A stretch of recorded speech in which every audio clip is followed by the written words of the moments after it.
And I believe this will be his first speaking engagement. So, Mr. Cecere, would you please tell us about what you're doing?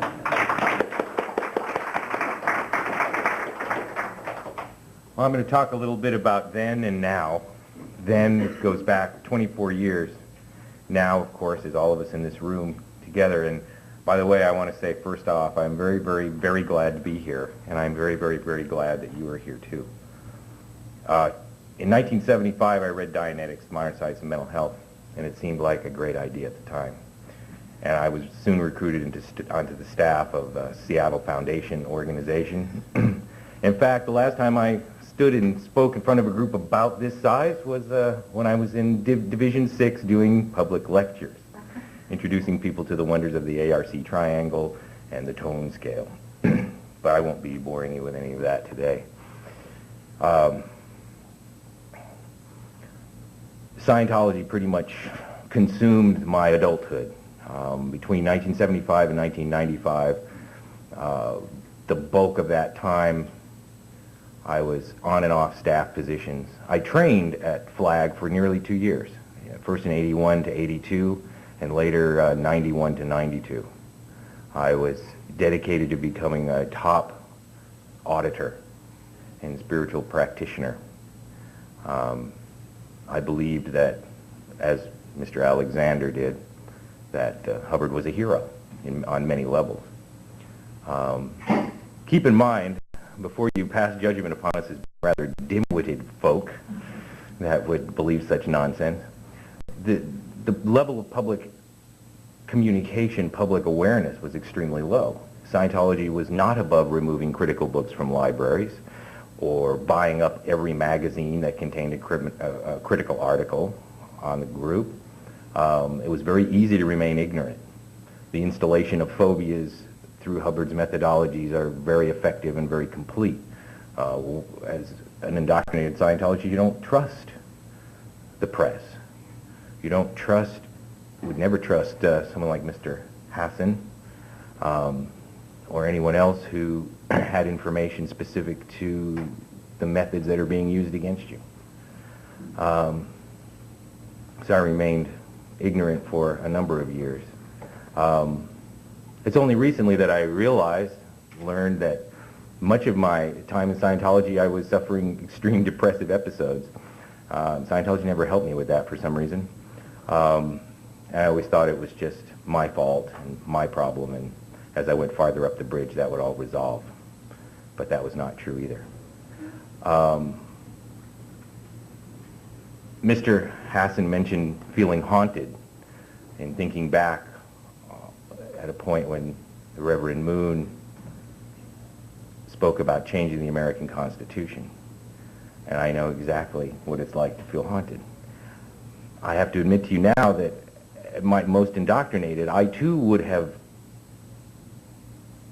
attended to Lisa McPherson. And I would have filled out the logs, and I would have believed that we were doing the correct thing for her, and I would have believed that sending her to the hospital to go under psychiatric care would have been a horrible, horrible thing to do to the woman.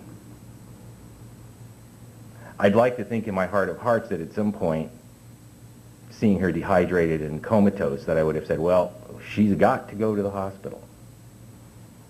And if you aren't going to do it, then I will make arrangements to get her there. I would like to believe I would have done that, but I can't absolutely say with utmost honesty or utmost certainty that that would have happened. But that was then, and this is now.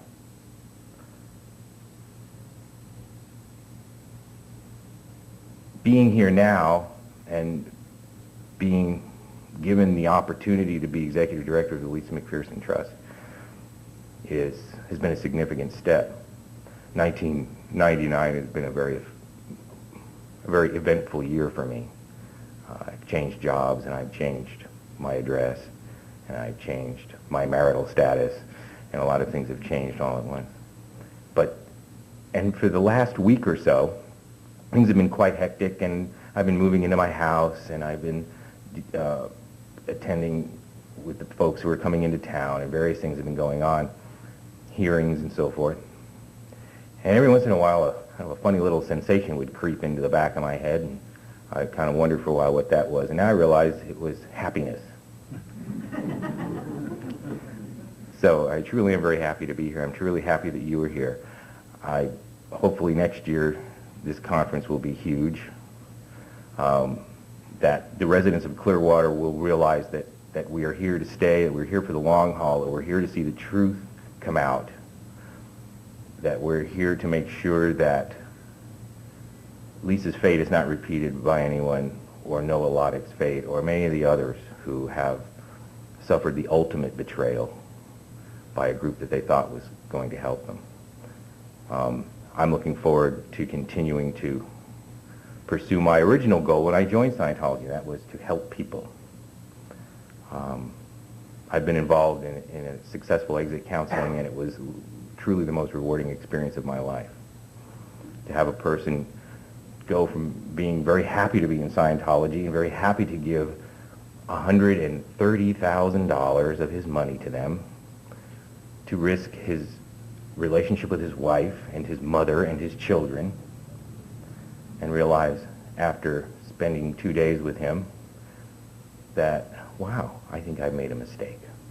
This is not what I signed up for. The practices of this group do not parallel my desires and my preferences and my way of belief. That's all that's necessary. They've been very good at hiding the truth, but they can't do it anymore.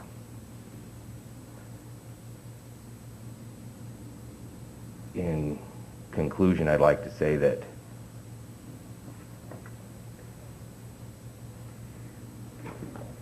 I want any Scientologist who might be here and any Scientologist that I will speak to in the future should know that I don't have hatred for them. I don't want to destroy their church, but I do want their church to change. I do want Scientology to stop its abusive practices. And I will spend the rest of my life in that pursuit if that's what it takes. I used to be a Scientologist. How can I hate one? And I met many, many wonderful people during my time at Scientology. It was certainly not an entirely negative experience for me. But as we all know, and as we're all learning, the organization needs to change, and the lies and abuses and criminality need to stop. Thank you.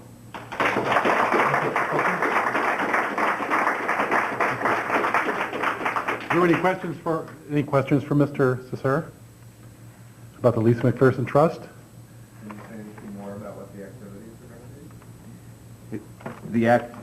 What we're going to be doing on a near-term and not so near-term basis were discussed yesterday. We're going to be busy.